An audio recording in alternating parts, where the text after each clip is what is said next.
The GMODIST. More GMODISM. Well, hello, this is your host Eric, and we are back for a little video on the GMODIST channel. Today we are going to look at a very, well, I don't know, for me anticipated battle. So, we are going to pitch the AOG Fafnir versus the Drakenslang Mk2. So, the GIMLE, you know, the GIMLE Mk2, the GIMLE that has been in the, the GIMLE Mk1. Now I'm messing things up. I didn't even make the GIMLE Mk2. The GIMLE Mk1 that is was in the GIMLE tournament, which has been replaced by the GIMLE Mk3. That one faced up against the Drakenslang Mk2. And the Drakenslang Mk2 did win sometimes, and the GIMLE Mk1 won sometimes. In my particular battle, the Mk2 actually lost, and that's more maybe a chance. The Drakenslang 1.5 is actually in the tournament, the official GIMLE class tournament. But the two did lose, but that's mostly coincidental. The Drakenslang Mk2 and the GIMLE Mk1 are about as strong, so it's hard to know which of them are the winner of the battle. So the thing is that I try to build a ship to beat the Drakenslang Mk2. That's its main purpose. Since the Drakenslang Mk2 was pretty evasive, I thought to build a laser-based ship, and that turned out to be a APS sandblaster type later on. It was pretty quickly switched to that. But it ended up being too cheap. So if you've seen maybe on the main channel already, or if you are a little bit early bird on the GMODIST channel, maybe you were already subscribed with the GMODIST, then this is the first you see of it. But perhaps if you come from the GMODISM channel after the Broadsword versus the Fafnir battle, then you already know this. But for those of you who haven't seen this before, maybe, you know, already subscribers to the GMODIST channel, that's, you know, this second channel, then I can show you here. We have only firepower of 1187, where missiles is actually the most it's actually the most missile heavy. The idea was it for me to be mostly laser heavy, but it's only 320 on lasers, and then we have APS 412, so it's more of an APS sandblaster, well, evidently, and then it is actually more missiles, and that was because we had a lot of firepower and cost to fill out here. And just a little bit quickly, a lot of the expensive missiles sit underneath. They are so-called well, ion missiles, I call them, but they have a variable thruster and a secondary torpedo, and then they have the ion effect. But yeah, they can go through both air and water, and they have a shape charge and some explosive or incendiary damage, dependent on which of them we have. We got a fragmentation diff gun broadside on here, but its main weapons are, well, this is its main weapons. The ones on top are a little bit smaller, but this is a 67mm sand blaster. Yeah, it's a 67mm because I made a water bottle and I calculated that it would be a 67mm shell. You can check it out on the shop if you want to, but anyways. We have a pretty expensive cannon, but not very expensive. If we check the shell here, we have a pretty accurate round with a bowhead and double fins. So pretty common sandblasting shell here. They focus on the same point for a long time and deal a lot of damage. Then we have some early damage plasma. So this plasma basically only fires 3 shells. This entire round isn't very expensive, but it deals a lot of damage, uses 100 charges per blast. So can take out any turret if we get a lucky hit. Then we got some diff Seawis, and yeah. Other than that, we have a lot of vertical launch incendiary missiles that make the entire enemy burn, which makes it easier to deal kinetic damage as well. Very nice. The Drakenslang Mk2 is a completely other story. It has been replaced by the Mk3, but of course this ship was built to the Mk2, which is why we need to check this out first. So we have a similar cost, kind of 100,000 less almost, so it's a little bit cheaper, but it's in the 2.2 sub battleship ballpark. It has 1300 firepower, so not much more than the Fafnir class, but we are using APS, cram as the heaviest, and a good bit of strong laser as well. So of course the Fafnir class is also smoked to be protected from that. If we check out the armor here, then we can do a front back cut. And we probably need to click play to be able to see that.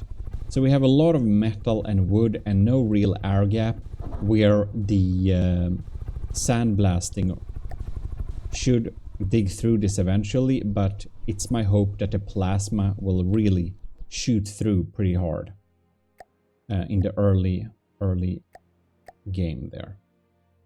So we should just do a little, okay, like that.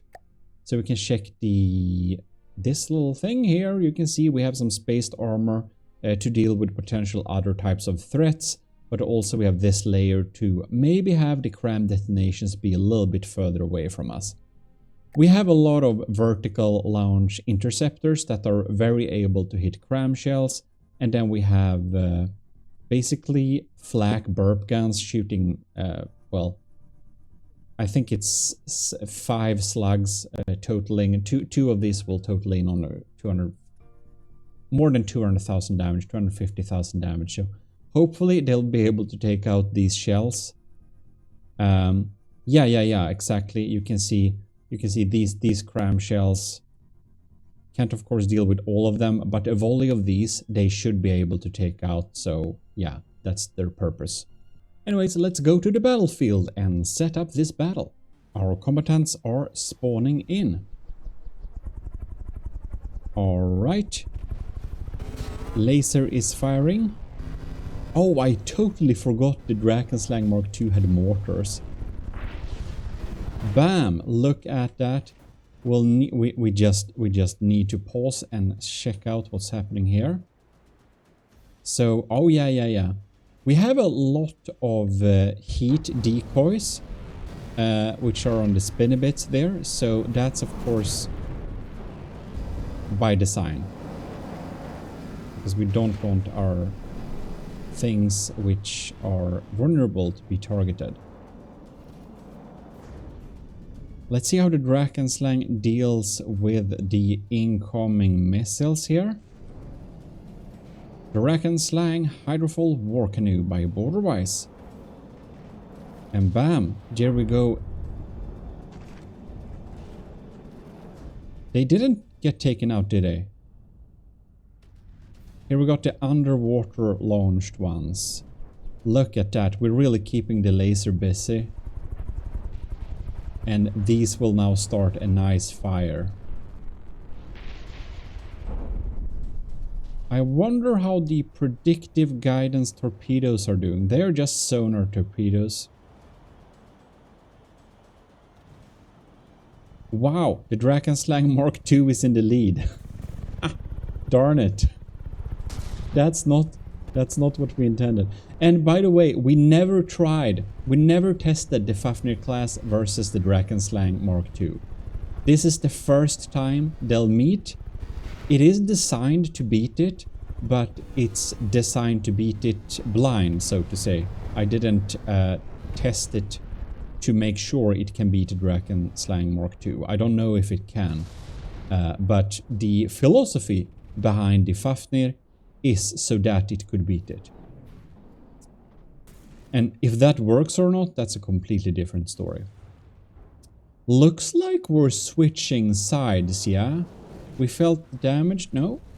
Maybe we're not. So the Drakenslang Mk2 is still pretty evasive. We have a hard time actually keeping it the bearing that we'd like to. The back turrets don't really fire right now.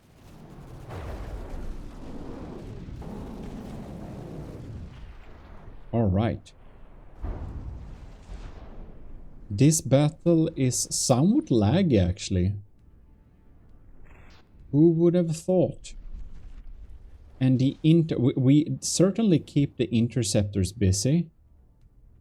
Yeah, right. It has a lot of interceptors.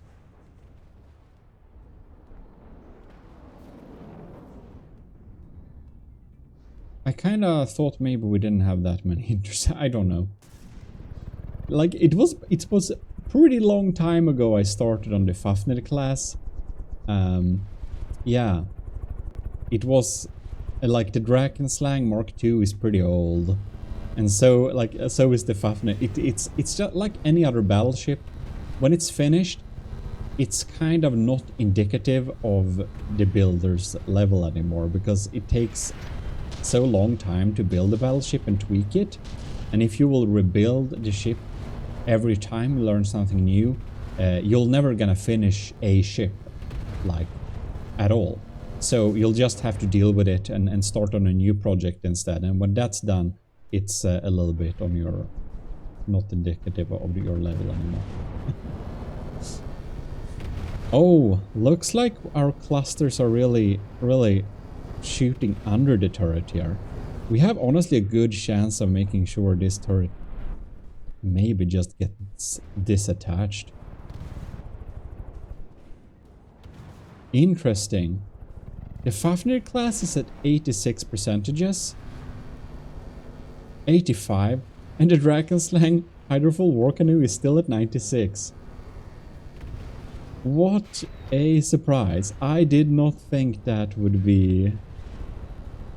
I would not think that that's the result we would have, but what do you know? Just because you try to counter something doesn't mean you'll do it good enough. Obviously, the Fafnir class is just not turning fast enough. It's obvious that it struggles to keep its like broadside angle of choice against it. Drakenslang actually makes sure to take out most of these incoming missiles. We're really keeping them busy. And despite that, Drakenslang is not running out of materials. It seems to be doing that efficiently enough. 95%. Who's dropping in health? Did we have some significant damage happen, did we? I don't know. Looks like the Fafnir class is sitting pretty low in the water here.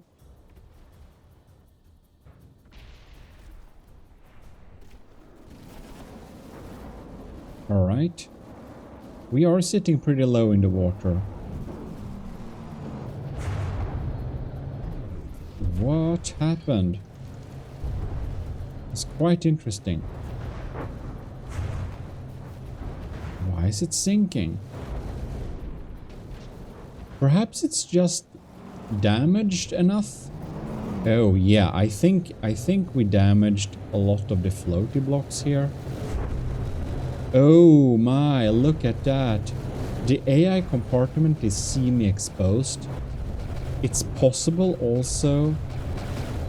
Oh wow, oh wow. That is bad news. At least the Fafnir class will now switch to its not so damaged side. It's a double broadsider, so it has the same setup on both sides. Which means we should be able to get the back cannons going, but it looks like this smaller cannon is damaged. Now we got a diff gun broadside. And well, it's hard to lock on to stuff when it's lagging. Bam. Coming in. Oh. Bouncing. Doing some damage there on the turrets, actually. Still keeping the laser busy with our incoming missiles and stuff like that.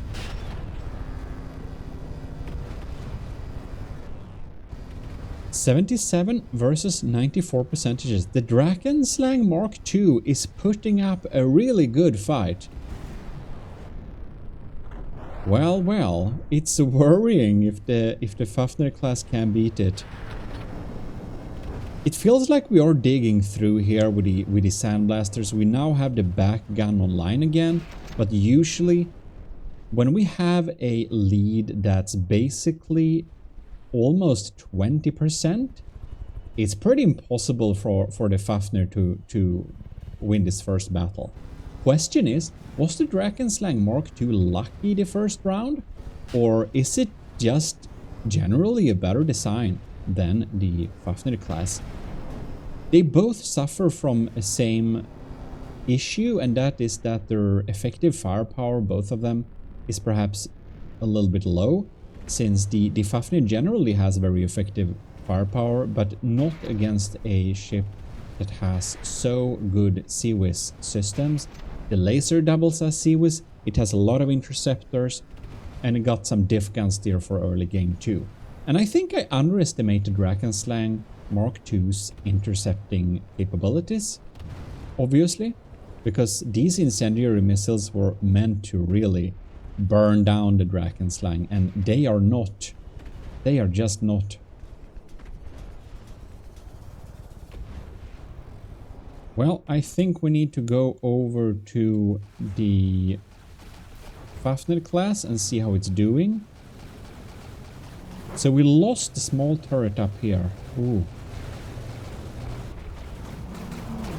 Both of the main guns seem to be online still, but it's now being targeted. Oh, we have... okay, this aft cannon is pretty wasted. Look at that. And our laser output up here seems to be offline here too. While our extra laser output just above the water, thankfully, is trying to output the laser damage still, but our firepower is severely handicapped now. Oh, and our main gun here stops firing. I think that may be because it's out of bearing angle. Look at that. Yeah, I actually think the Drakenslang Mk2.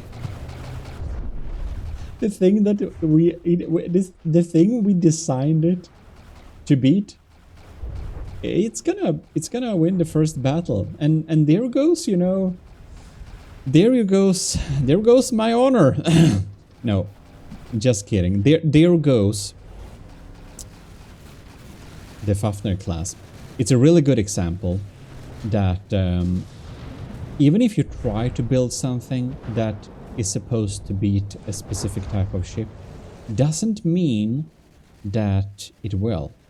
Like, half of the people that submitted things to beat the GIMLE class, they knew what they were facing. They knew, with some game experience, some ways they could counter the GIMLE class, and yet half of them did not win. And that's because, you know, you underestimate different factors. Like, some people underestimated the GIMLE Mk1's laser. Some people underestimated the accuracy of the crams. Only ships that were evasive were able to, like, not get hit. Like the Drakenslang Mk3, as you know. And, oh well, we have a lot of airships that are super evasive too, like Imp submitted several designs that absolutely handed GIMLE Mk1's ass to itself. But it's harder to counter a ship than you think.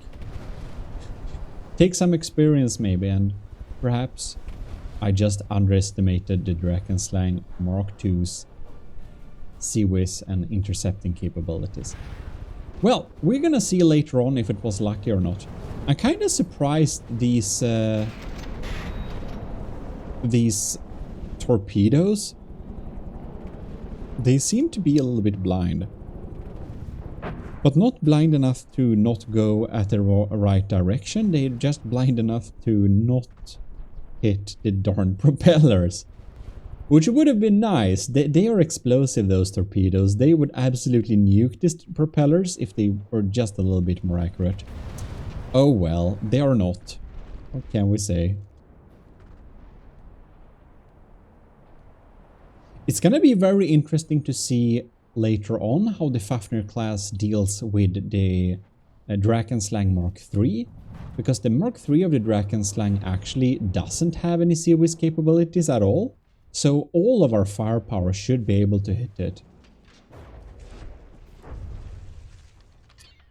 Well, but for this first battle, we can clearly say that the Fafnir class is gonna lose in any second. Look at that, it even stopped. Oh my. Do we have a dead AI? Right, I kind of forgot the AI was exposed. I don't know exactly where it is. Well, safe to say, we have a winner. But it's best of 3, so we're gonna see how our contestants do the next round. It's gonna be very interesting. I'm just gonna stay here for a few more percentages. And there we have it. We have entered despawn territory. First round goes to Drakenslang Hydrofoil War Canoe Mk2. Congrats border-wise. I tried to beat it and failed. For the first round, let's go to the second round. Second round, we are live. So the Fafnir class has a little timer, so it doesn't fire until, well, what is it? A few seconds? I think it's 7 seconds or something like that. Let's close in on what the Draki is doing. The Drakenslang Mk2. Laser is targeting the front here with the... What is it there even? Is it like a small turret or something? Oh yeah, that's a diff gun, that's what it is. I haven't actually seen the Draki in a long time, so this is... it's a little bit exciting. I mean, I've seen the Draki Mk2, but not the Mk2, that was some time ago. And there we go. We have, oh, a lot of those missiles are hitting in the back. Do we have a radar decoy back there, perhaps? I guess we do.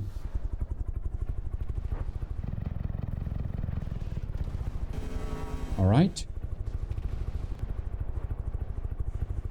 We are still... we're pretty similar in terms of health here. No one is really having the upper edge. For a mysterious reason, it seems... are more missiles getting through? I don't know. I quite don't know.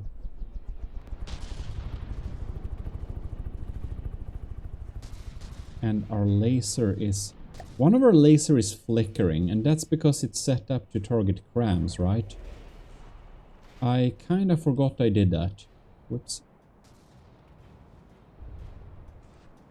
What? No. I'm clicking the wrong buttons here. I'm handling my keyboard with my right hand. Why am I doing that? Oh no, we actually lost the laser here on top. That's bad. That was what was dealing most of the damage last round. Oh, this is not boding well. Looks like a... like, is any shots getting through here? What's happening? We have cram shells getting through. Ooh. A lot of cram shells are getting through. Our burp gun is really trying to target them, but we seem to not be able to really clock in that much damage. That's quite bad. Alright. We have a lot of Oh, bam, look at that. Laser is targeting in the middle here. That I like. That I like. That's good stuff. The Draki has a lot of important things in the middle here, and they happen to be hot. So the laser target hot things. Now we did lose the main laser, but the secondary output is a-okay. So as long as that is online, we'll have a chance. But on the other hand, while that may be online, giving us a chance, it also means that that particular one also is targeting incoming cram shells, and we seem to have a lot of those incoming still. So, to say that, we have a problematic situation. Oh, we have a real fire in there. The Drakenslang Mk2 has nothing in the middle for this reason. But Fafnir is at 88%. Oh, look at that. Our torpedo is desperately trying to catch something there. 94 is the Drakenslang at. It won with a score of 92, I think the last round was, right? It's semi-integrated mode, so it's hard to see if our sandblasters are really sandblasting a lot right now. I think we have to go over to the Fafnir class and see how it's doing. It's riding pretty low again. I wonder what's up with that. Our sandblaster, the small one in the front, is absolutely firing. Looks like the main gun in the front part in the bow area seems to be offline, however. Oh, bam! We lost a Seawis gun, which doubles as a DPS weapon as well. That's kind of bad. At least the front laser is still doing something here. I think the Crams has managed to gimp our engine power, actually. I think that's why we are moving a little bit slower here. Let's see what game speed we have. Oh, it's kind of hull speed. Maybe we are not actually that affected by speed right now. Gonna go and look over at the Drakenslang Mk2 a little bit, see what it's doing.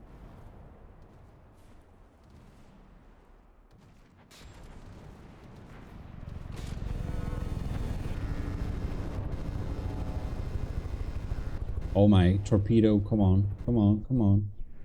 Do score a hit. Please score a hit. Oh no. It's too slow, isn't it? Oh, it missed it. It missed the darn thing. I want them to gimp the speed of the Draki. That's what I want to see, but that's not what we're seeing. Yeah, we're not having that much damage being dealt, do we? But it feels like the Drakenslang is also a little bit handicapped when it comes to dealing damage. It's just not dealing as much damage as it used to do.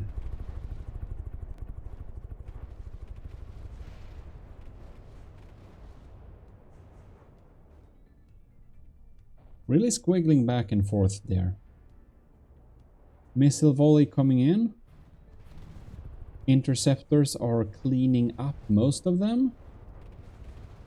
Yeah, the Drakenslang Mk2 contains a lot of wood, so that's the reason why we are pretty incendiary heavy. We think that if we have a lot of incendiary, they may be able to start a lot of fires on the Draki, making it burn down. Unfortunately, it doesn't make it burn down well enough, it seems. Fafnir is now at 79%, which means a 10% lead for the Drakenslang, which is usually pretty indicative, sadly. The rear turret seems to be online still. Aft battery, as it's called in the AI. Alright. A lot of VLMs are getting fired. Let's see.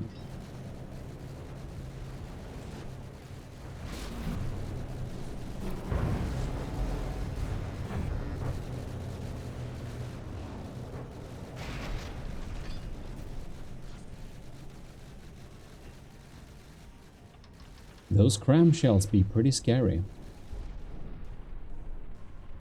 Is it just me, or is the laser in the front looking a little bit weak? Is it just a very small beam? Maybe that's just the settings, I don't know.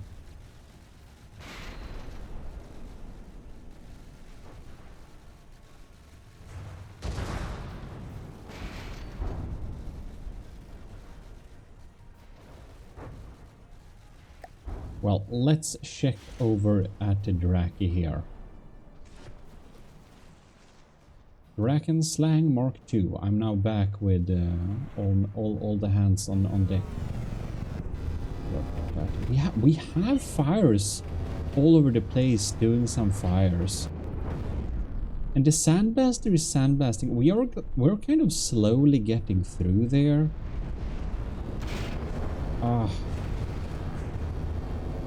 I'm a little bit disappointed with the Fafnir class, of course, because, you know, its intended purpose was to be the Drakenslang Mk2. I'm wondering if it will do a better job at beating Drakenslang Mk3 or something stupid like that, since it doesn't have any CWIS. I guess that will be up to... You'll see later on. Yeah. Subscribe to the GMODIST channel if you haven't already, I'd say to that. Well, this battle is still undecided. 72 versus 89 is no results, but it's not looking good for Fafnir, let's just say that. I wonder if the Fafnir will beat the GIMLE Mk1. I don't know, I didn't test that either. I wanted these results to be fresh, you know? Ooh. Crams are scary. Crams are very scary. And the Fafnir is just not that evasive. Alright. Yeah, we have a lot of APS coming in still. Drakenslang is still doing A-OK. We're targeting the APS here for a bit. They're like circling on the turrets due to them having a lot of shields, meaning they are blocks. But well... Oh, Fafnir down to 69, it's in the funny number ballpark, oh my. Oh my. Well, old Draki is still putting up a good fight. That is certain. Well, looks like the Fafnir is gonna lose this battle as well. Well, we're gonna have the third battle anyways, because I wanna see if the Fafnir even had a chance or if it's just straight up losing 3 of 3 battles. It's just not set up to counter something like the Drakenslang Mk2. It just isn't. It lost its laser early time, both of the times. I think that's simply because the Drakenslang has also targeting and hot blocks and the laser turret is shielded. So maybe if I were to upgrade the Fafnir class, maybe it could beat the Drakenslang if we like remove shields from vital areas. That's actually a strategy, to have shields slightly offset vital areas but not on them.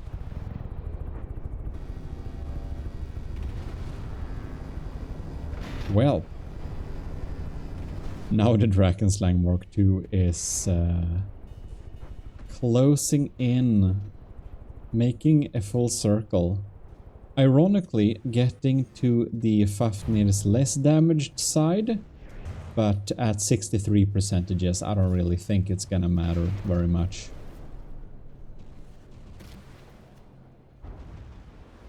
Have to be realistic, you know. Well, let's see how the laser is still cleaning up those missiles pretty well.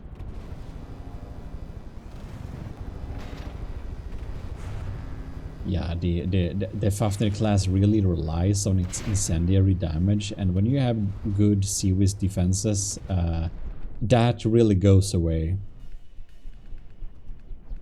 I guess I should have anticipated that this could happen, but honestly, I didn't.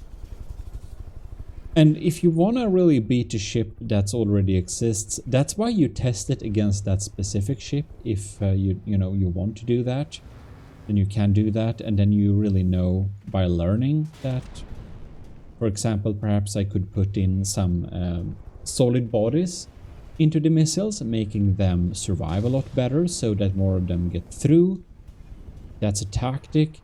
Or I could have more decoys, like we do have cram decoys shooting, but perhaps we should have more missile decoys shooting as well. Did something happen with one of the AIs? Because the cram decoys are not shooting. Oh my, is it... Did the cram cannon possibly take out our main AI compartment? There it is. No, it's not dead. The AI compartment is still alive. 58 percentages. Well, can we get a nice exit diff gun broadside at least? Maybe that's too much to hope for. I think we fired some tiny diff gun shells actually.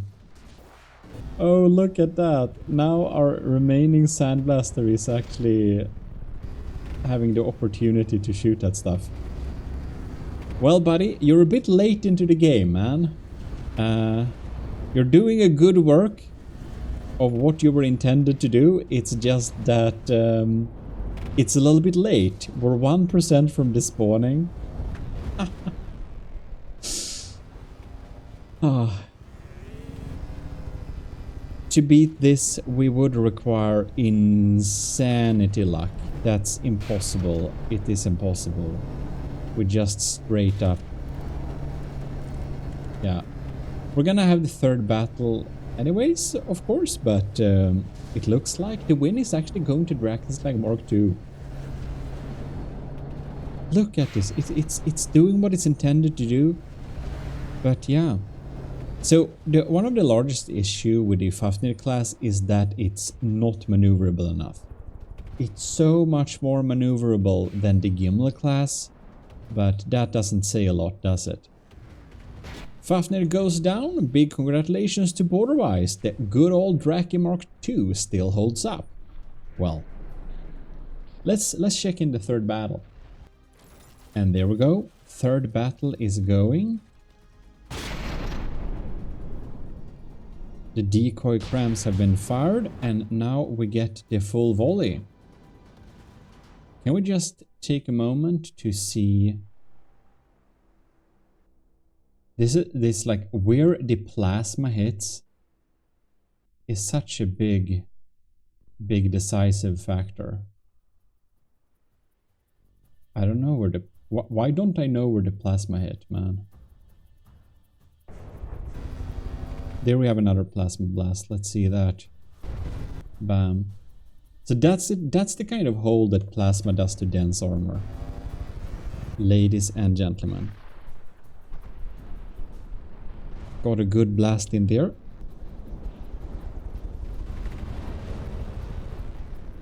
So the Fafnir class is somehow in the lead in this run.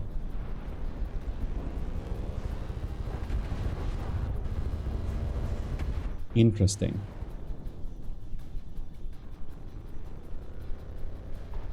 And the Fafnir is already having issues keeping the preferred side. Look at that.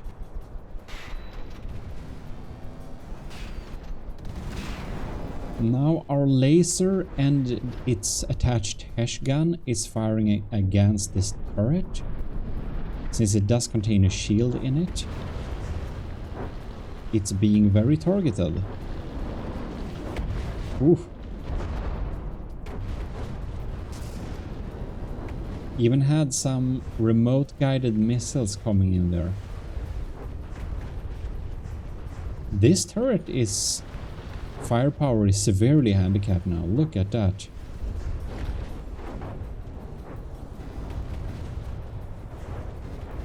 Interesting. Drakenslang is still in the lead though. Our incendiaries are not really getting through.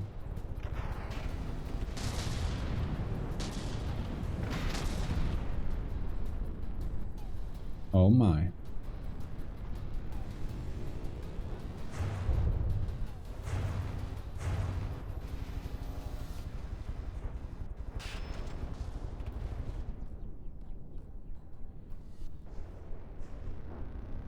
We're burning in the down here, where we have a lot of important things, if I remember correctly.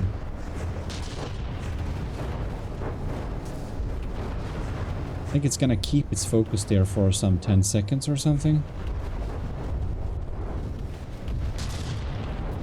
It's switching pretty quickly, but it's also the incendiary type laser, so it does start fires more than usual, so to say. Yeah, it's really drilling in here. Look at that.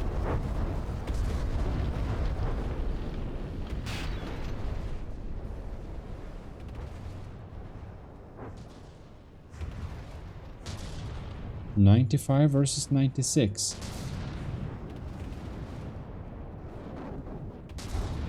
I wonder what angle we are facing at right now. Oh no. The Fafnir class is still trying to opt for its left side. So it's basically gimping its own firepower here by failing to turn fast enough. Oh, if it just had switched to the... Why? It's so annoying that it can't understand that it needs to switch to the right side now, since the velocity of the Drakenslang is going this direction. The AI in From the Depth is seriously stupid, and you need to make a complex software in breadboard to try and replace it. And if you do that, forget about using your designs in anything else than tournament mode, because then they can't understand a lot of other important factors. Or if you make them understand a lot of important factors, they're gonna lag so much you can't use them anyways. The rant of the day.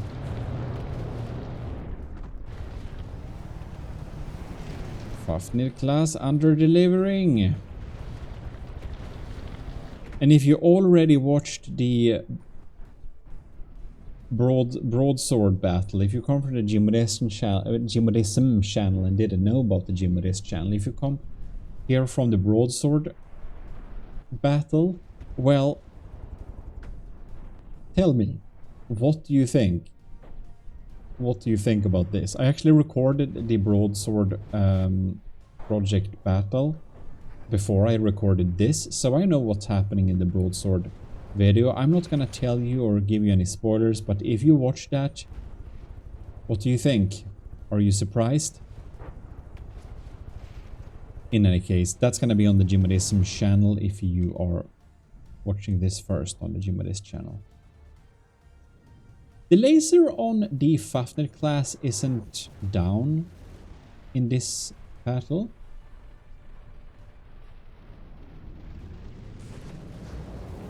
Whatever that says.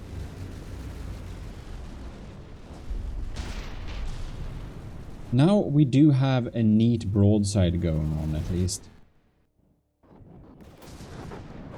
Alright.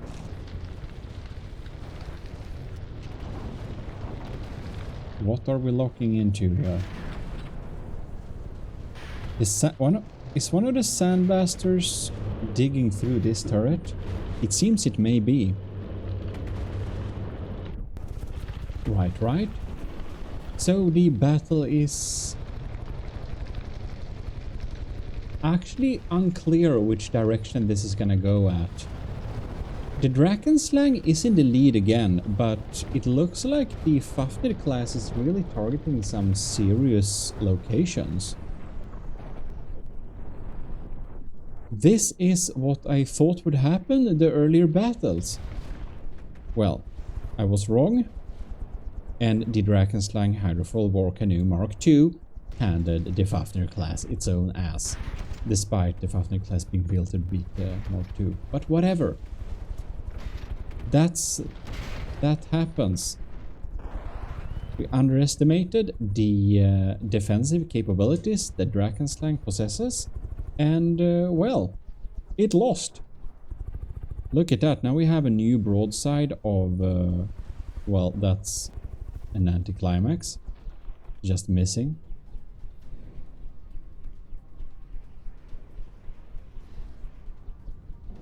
Are we getting more missiles through now? Unclear. Unclear. 85 versus 90 is a very different type of... Oh wow. The Fafnir class is gaining this time.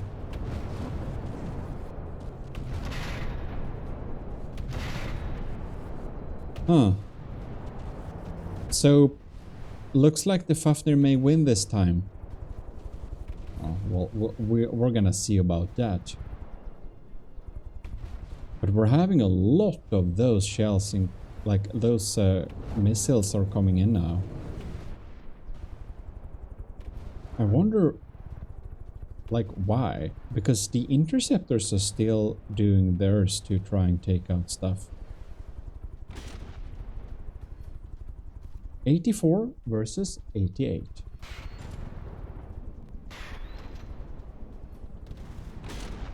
I just want to see what the sandblasters are doing.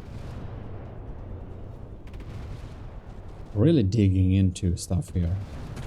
We have a lot of internal fires. Look at that. Look at these engines and laser parts on fire, man.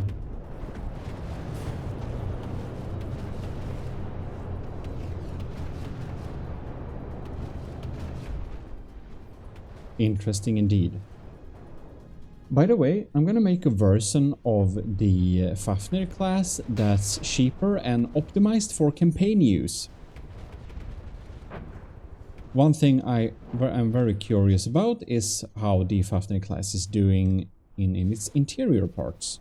Oh yes, ladies and gentlemen, our interior is still pretty intact. Look at this. We have the border-wise artwork, it's still going strong. With the wise words, "Vad är den där dumma draken?" Well, 82 percentages versus 87. So it's pretty close now. They're having a similar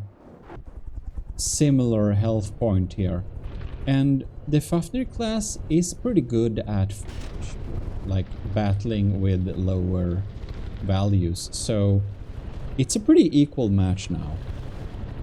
That's very interesting. Still firing cram shells, however, and the laser is targeting the middle of the ship here again. Interesting. I know we have some important things there. It's the entire reason the Drakenslang Mk2 has nothing in the middle. Because it's a statistically very likely area to be targeted. Look at the innards of this thing, like... Yeah, important things have been burned out. But doesn't mean that it will lose. It's still technically in the lead. Look at that. Our sandblasters. So the Fafnir class is really kind of optimized to try and kill turrets. That's what its main objective is. Everything in the Fafnir class aims at things above water. Nothing aims at anything below water. Because it's relying on unsupercaved sandblasters plus a lot of fire. as you can see in the middle of the screen. Darn. Drak is pretty sturdy. Well, we got some turrets still doing good works. 3 of 4 are online, but actually the rearmost and the foremost, the aft and the bow one of the turrets are the strong ones. The one slightly below or in front of or in behind the superstructure is actually a good bit weaker. The Fafnir class isn't looking very happy. We have lost the main laser turret again. But it honestly looks like the Sandblaster are doing a pretty good job, all of them, of shooting down or damaging the Drakenslang's turrets. So if we can gimp that DPS a lot, we suddenly have a reasonable chance of not dying. Well, gimped DPS, yes, but tense fight also, yes. Now, it's of course not decisive in any way. The Drakenslang Mk2 has already won. Damn it. But it deserves that win. It's best of 3, and the Fafnir class is just not good enough. It's, you know, I underestimated the defensive capabilities of the Drakenslang Mk2. So there we are. 2 out of 3 times we know for sure it's just not able to get through enough damage. The effective damage it does is basically very low then. Yeah, what can we say? But I'm very excited to see, does the Fafnir class have a chance against the Drakenslang Mk3 that doesn't invest a lot of resources in good CWIS, protecting it from, I don't know, incendiary missiles?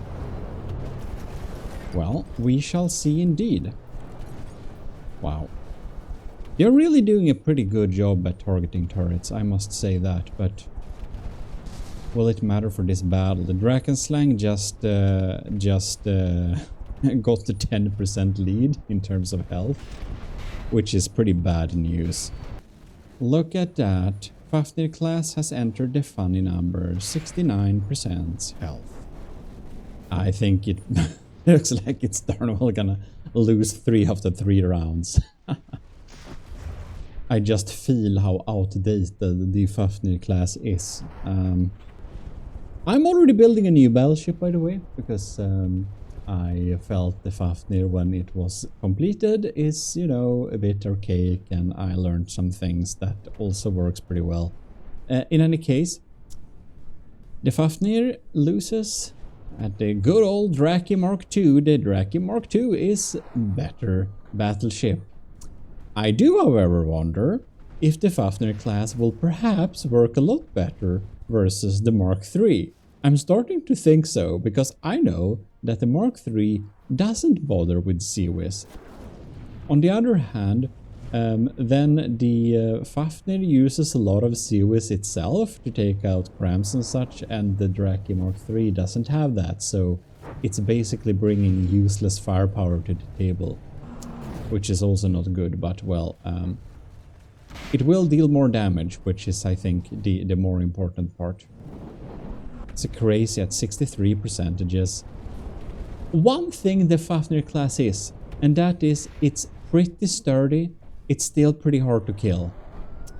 It just fights and fights, even close to despawning.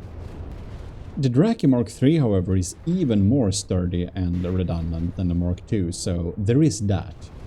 We'll see. It's probably gonna be a very close match, maybe. Or perhaps the Fafnir will just get its ass handed to itself once again. Well, it's safe to say that the Fafnir loses this battle as well. We are going to stay for maybe a few minutes just to make sure that that is what happens. But unless you hear from me again, that is indeed the result we had. So thanks a lot for watching, and don't forget to watch the Broadsword versus the Fafnir again on the GMODISM main channel if you haven't already. And stay tuned here on the GMODIST, so do subscribe, because we're gonna pitch the Fafnir versus the GIMLE Mk2, for example, and the Drakenslang Mk2. Maybe that's on the main channel. We'll see. You'll need to be subscribed to both.